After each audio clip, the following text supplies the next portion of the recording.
आज हम लोग डिस्कस करेंगे गुडविल। गुडविल क्या होता है?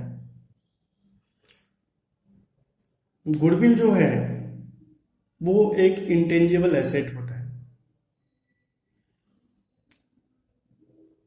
गुडविल फर्म का रिपुटेशन होता है। गुडविल फर्म का नेटवर्थ होता है जो बहुत समय, बहुत मेहनत करने के बाद प्राप्त होता है। किसी भी फर्म को इतनी आसानी से नहीं मिल जाती है गुडविल। गुडविल मतलब हुआ नेम फेम, मार्केट में अपना नाम कमाना। ठीक है, वो कब मिलेगा? जब वो अपने कस्टमर को सेटिस्फाई करता है और वो कस्टमर वो बार बार अगेन एंड अगेन जो है वो उस दुकान से या उस फर्म से परचेज करता है और उस फर्म को प्रॉफिट अर्न करने में हेल्प करता है। तो हम ये कह सकते हैं कि उस फर्म की जो मार्केट वैल्यू है, जो मार्केट रिपुटेशन है, वो बहुत बढ़िया है। ठीक है, तो हम ऐसा लिख सकते हैं कि goodwill is a firm reputation established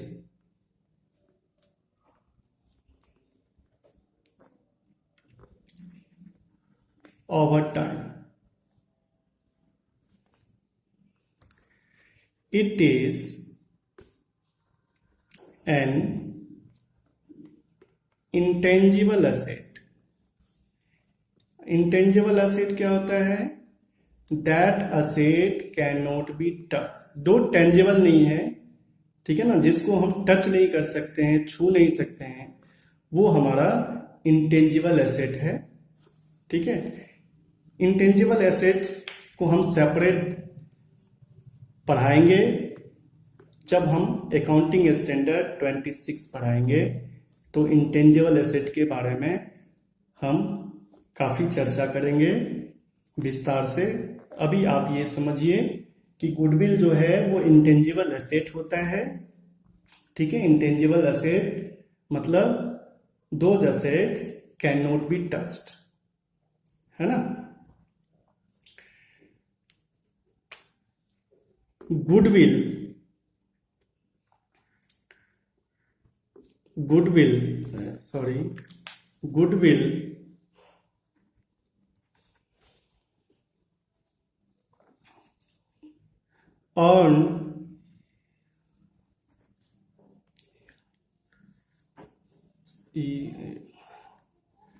earned by a firm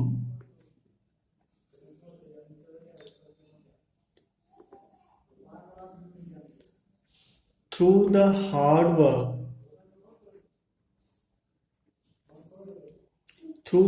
work and honesty of its customer.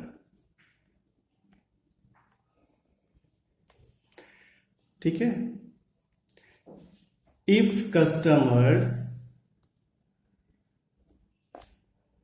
satisfied and will come again and again,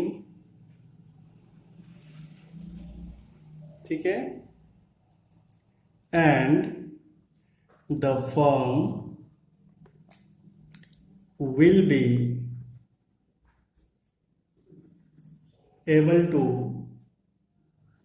earn more profit in future. अगर कस्टमर उसके दुकान पे बार बार आता है तो समझिए कि उसकी मार्केट वैल्यू जो है उस फर्म की बहुत अच्छी मानी जाती है, उसी का नाम गुडविल है। ठीक है। गुडविल को हम लोग दो भागों में कैटेगरीज कर सकते हैं, दो टाइप से प्राप्त किया जा सकता है। तो हम यहां पे लिख देते हैं goodwill is divided into two categories. ठीक है ना। गुडविल को दो भागों में डिवाइड किया जा सकता है। पहली बात,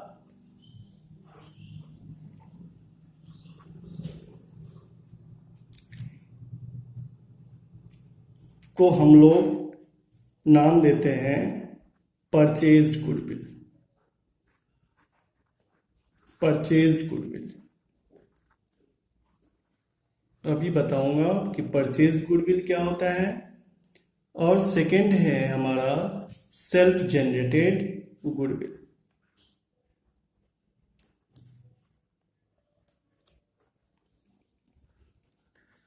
ठीक है।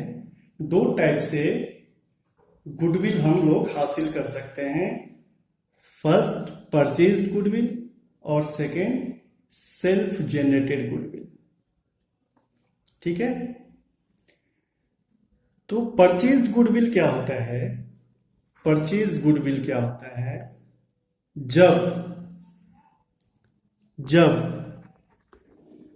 when business is purchased, when business is purchased and the excess amount या excess of purchase consideration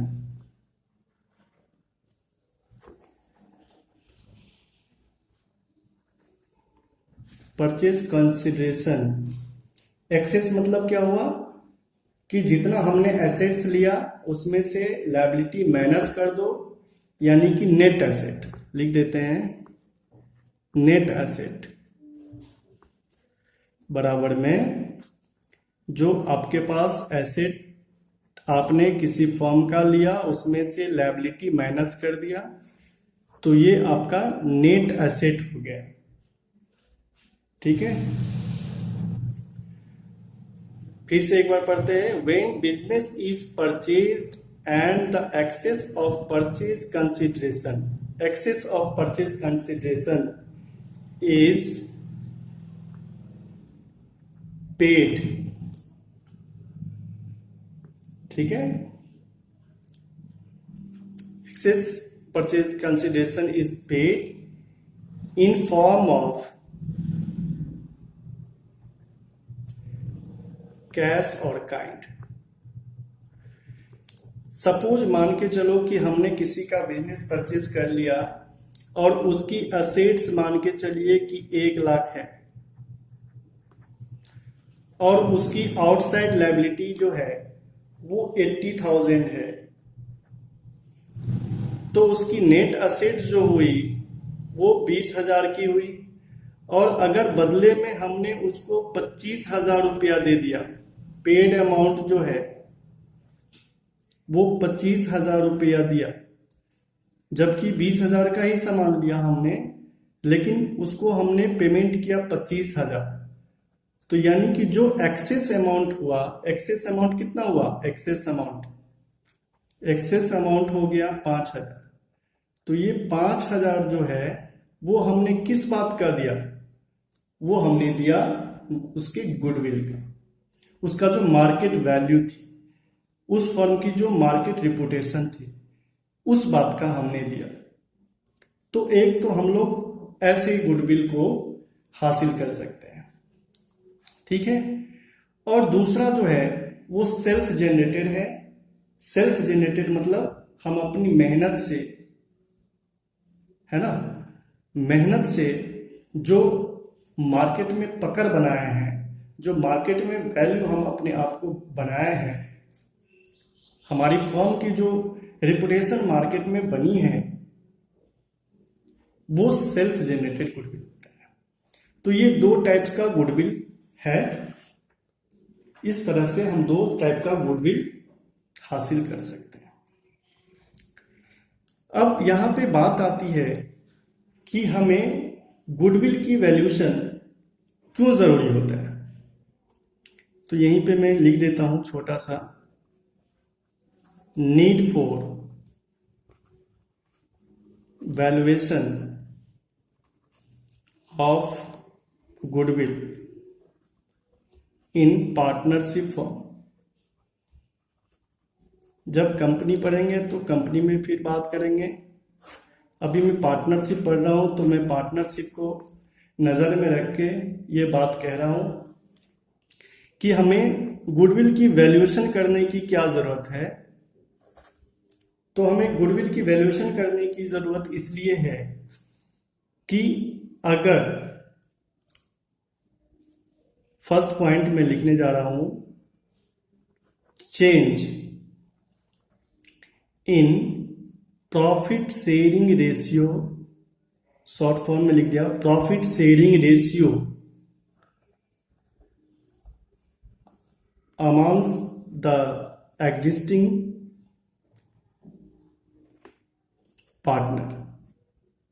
अगर किसी पार्टनर के मन में ये ख्याल आया कि प्रॉफिट शेयरिंग रेशियो जो अभी चल रहा है हमारा, ठीक है, वर्तमान में, उसमें थोड़ा सा चेंज लाया जाए और उस पे सब पार्टनर की सहमति हो जाए, तो प्रॉफिट शेयरिंग रेशियो अगर चेंज हो गया तो गुडविल की वैल्यूएशन करने की जरूरत हो जाती है।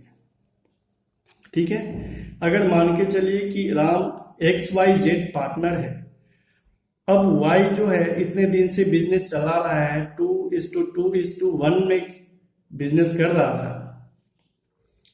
अब उसमें से मान के चलिए एग्जाम्पल मैं बता देता हूं कि XYZ पार्टनर है और इसका प्रॉफिट शेयरिंग रेशियो जो है 2:2:1 है सपोज। ठीक है, अब ये इसमें से किसी ने बोला, या मान के चलिए जेड ने बोला कि मैं चाहता हूं कि मैं थोड़ा सा और कैपिटल इसमें इंट्रोड्यूस कर दूं, जितना जितना आपने कैपिटल लगाया है उतना उतना लगा दूं, तो हमारा भी प्रॉफिट शेयरिंग रेशियो चेंज हो जाएगा। और उस बात पे अगर सबकी सहमति बन गई तो चेंज हो जाएगी, और अगर चेंज हो जाएगी तो हमें वैल्यूएशन करने की जरूरत हो जाएगी गुडविल की। दूसरी बात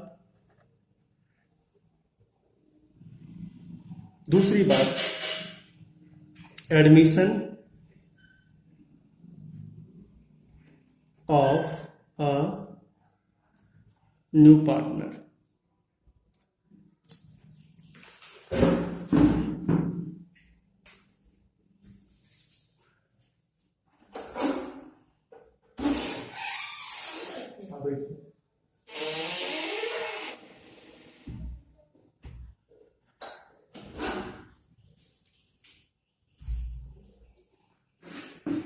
admission of a new partner. ठीक है, अगर कोई नया पार्टनर्स को बिजनेस में एडमिट करते हैं तो इसकी जरूरत पड़ेगी। ठीक है, next the retirement of a partner. Fourth point है death of a partner. Fifth point है डिसोल्यूशन ऑफ अ फर्म। और एक और ले लेते हैं अमलगमेशन ऑफ पार्टनरशिप फर्म। तो ये 5-6 पॉइंट है अगर इसमें से कोई भी होता है तो गुडविल की वैल्यूएशन करने की जरूरत होती है। ये सारा एक एक चैप्टर जब मैं आगे करवाऊंगा तो काफी विस्तार से चर्चा करेंगे कि change in profit sharing ratio में कैसे क्या होता है, एडमिशन ऑफ न्यू पार्टनर में क्या होता है, रिटायरमेंट में क्या होता है, डेथ ऑफ पार्टनर में क्या होता है, डिसोल्यूशन में क्या होता है, अमलगमेशन में क्या होता है। ये सब सारी चर्चा करेंगे हम लोग विस्तार से। अभी फिलहाल हम लोग ये समझते हैं कि अगर क्वेश्चन आ गया कि need for valuation of goodwill in partnership firm, तो आपको ये 5 पॉइंट 6 पॉइंट लिखने हैं बस। ठीक है, तो ये थी गुडविल। ठीक है, थैंक यू बच्चों।